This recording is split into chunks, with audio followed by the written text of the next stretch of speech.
గౌరవ జిల్లా కలెక్టర్ గారు మరియు జిల్లా ఎస్పీ గారు సూచనల మేరకు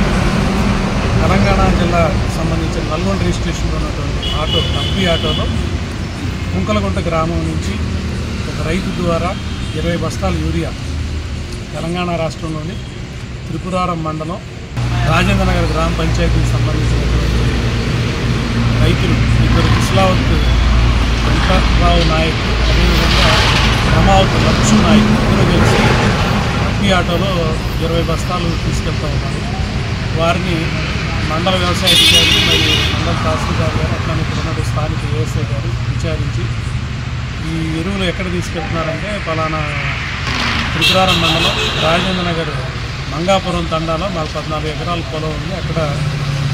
యూరియా కొరతగా ఉంది కాబట్టి మేము ఇక్కడ గతంలో ఇక్కడ వరి కోత యంత్రాలు ఉన్నప్పుడు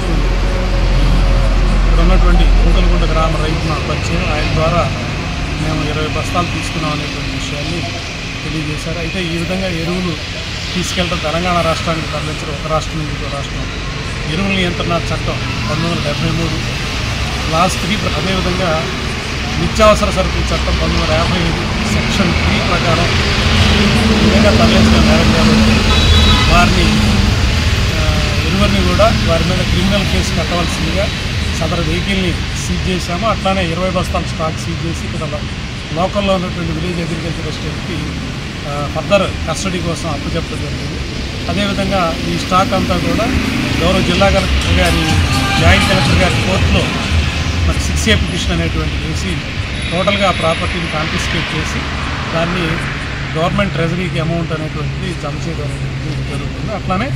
ఆ ఆటోని ఏదైతే ఆటో ఉందో వాళ్ళిద్దరి మీద కూడా క్రిమినల్ చర్యలు తీసుకోవాల్సిందిగా స్థానిక స్టేషన్ హౌస్ ఆఫీసర్కి లోకల్ ఏఓ గారు కంప్లైంట్ చేశారు.